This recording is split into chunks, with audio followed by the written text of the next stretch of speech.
Vous savez, aujourd'hui, il y avait des députés italiens qui ont fait ça.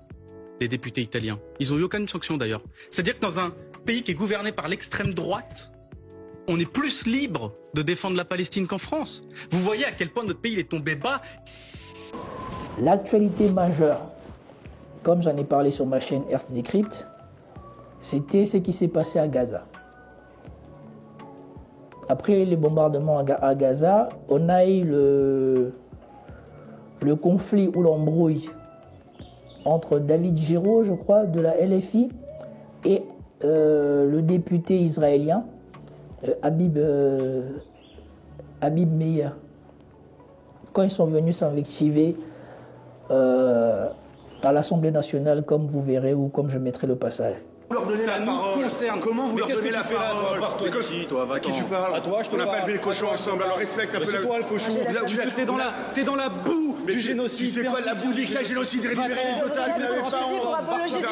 Quelle apologie du génocide? Moi, je regrette la mort de tous les enfants. S'il y avait justice dans ce pays, vous serez poursuivi en justice, Ne monsieur. touchez pas, Je suis en pleine interview. Qu'est-ce que vous allez me faire? Qu'est-ce que vous allez me faire? Vous voyez ces gens-là? Ces gens n'en ont rien à faire. C'est un scandale.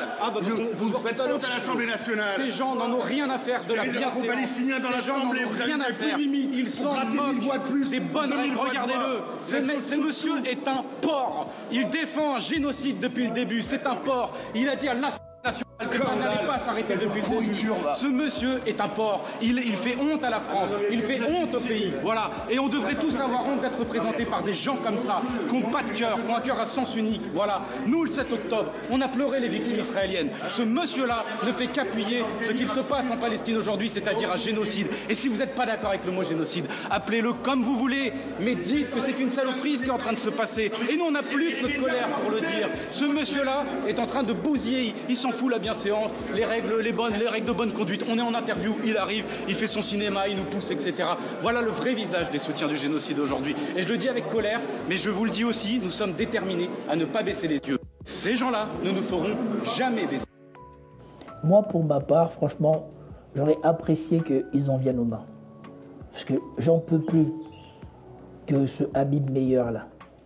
Je ne sais même pas pourquoi on le considère comme un député français, ni comme un député des Français de l'étranger, puisqu'il est de quel Français, de quel étranger, puisqu'il ne défend que Israël. Il n'a que les intérêts d'Israël dans la bouche. La dernière fois, quand il a pleuré à la télé française, la première fois, quand, soi-disant, on avait diffusé la vidéo de ce qui s'était passé le 7 octobre, il avait qualifié les Israéliens de son peuple.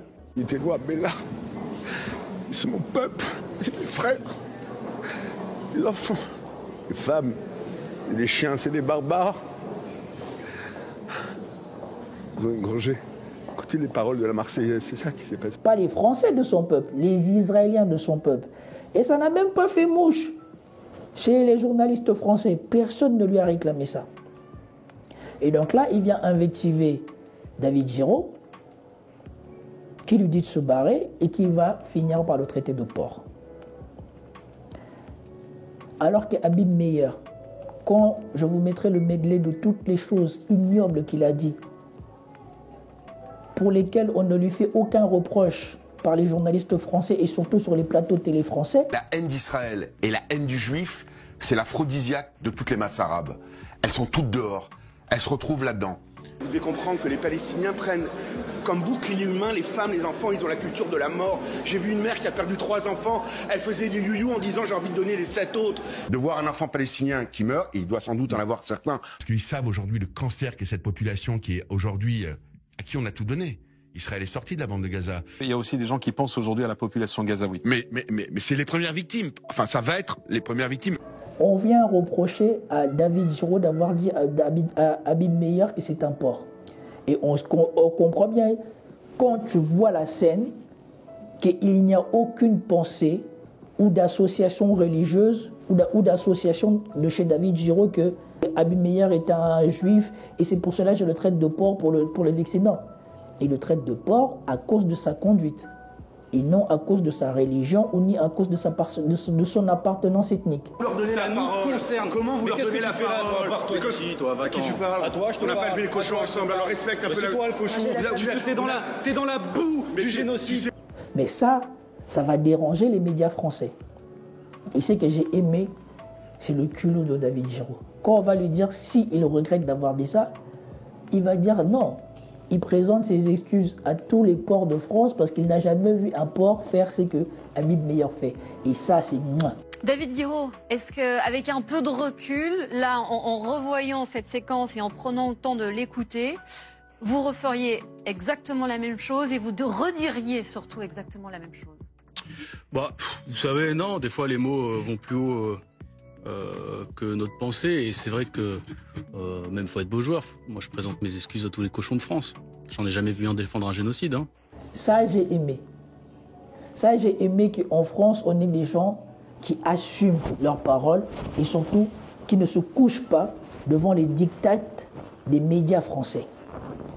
Parce que comme il a dit et comme il a constaté, ce qui a agacé les journalistes français, c'est qu'on est dans une débâcle journalistique en France. Faites votre travail. Vous êtes journaliste, quelqu'un dit des faits qui sont faux. Le sujet, c'est qu'on ait voulu l'empêcher. Est-il légitime de dire à quelqu'un, vous ne rentrerez pas, quand bien même la personne finit par pouvoir rentrer, à raison de sa confession? Oui, mais non. Jean-Sébastien Ferjou, sur ce drapeau brandi. Non, mais arrêtez. Je suis désolée de parler de naufrage journalistique. Faites aussi votre métier en tant que responsable politique. Répondez aux accusations. Allez-y. Plutôt que de parler de naufrage journalistique, ça devient très désagréable. Je suis désolée. Vous pouvez être désolé si vous voulez. Continuez. Vous m'invitez. Attendez, pardon. Mais on vous invite avec plaisir et on vous écoute.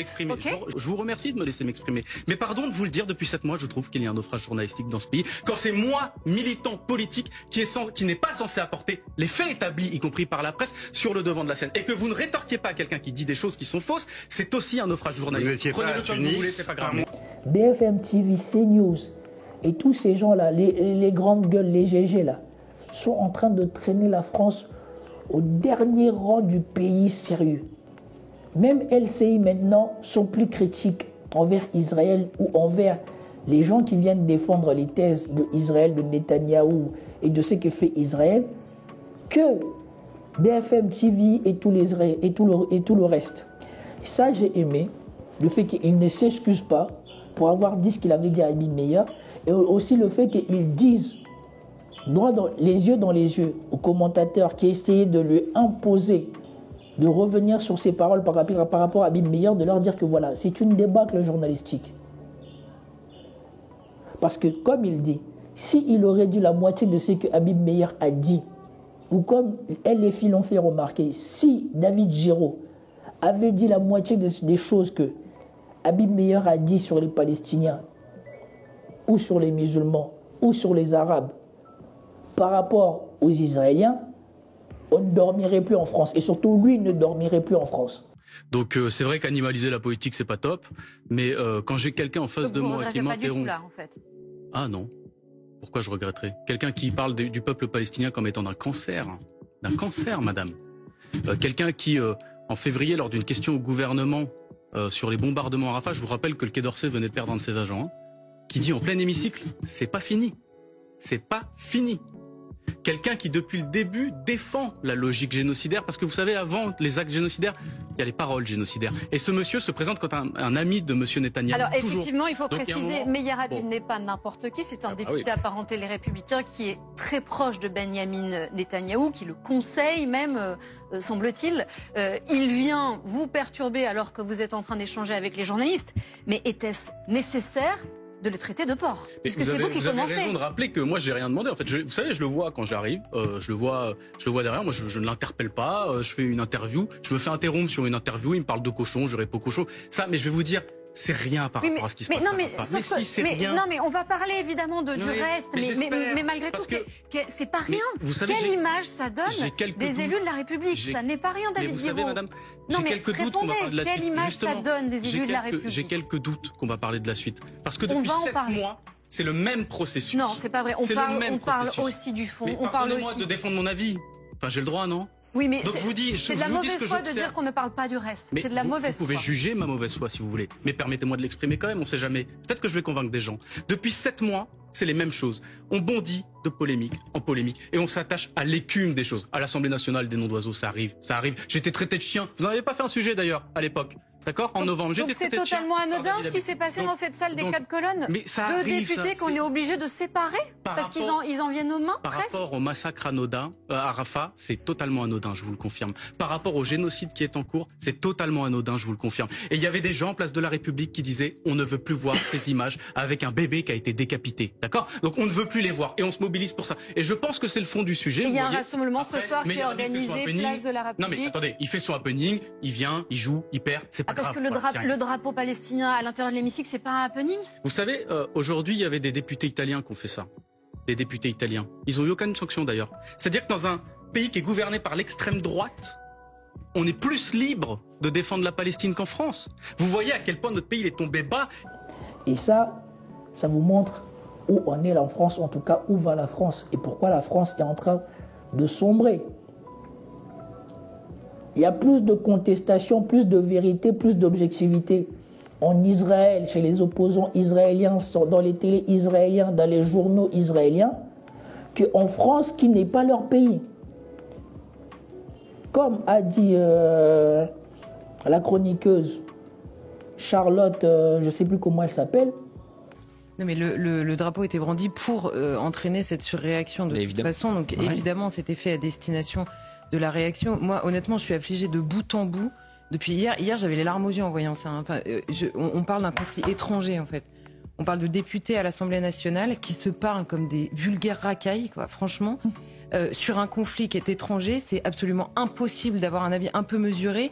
Et tout ça au nom de victimes qui pensent là dans ces débats-là ou en voyant ces images aux gamins, en effet, de Rafah qui sont en train de mourir pris entre le Hamas et les bombardements de l'armée israélienne, aux familles qui ont perdu, en effet, des otages, aux otages, si certains sont encore vivants, ou aux familles qui attendent de savoir si leurs otages sont vivants ou morts. Tous ces gens-là sont en train de souffrir un martyre infini en Terre Sainte. Et là, on va nous expliquer que brandir un drapeau, s'insulter dans la salle des 4 colonnes, des 5 colonnes, c'est rendre justice à ces gens-là. C'est honteux, franchement, c'est honteux, c'est pitoyable. Et je vous assure, hier, j'avais envie de pleurer, mais vraiment.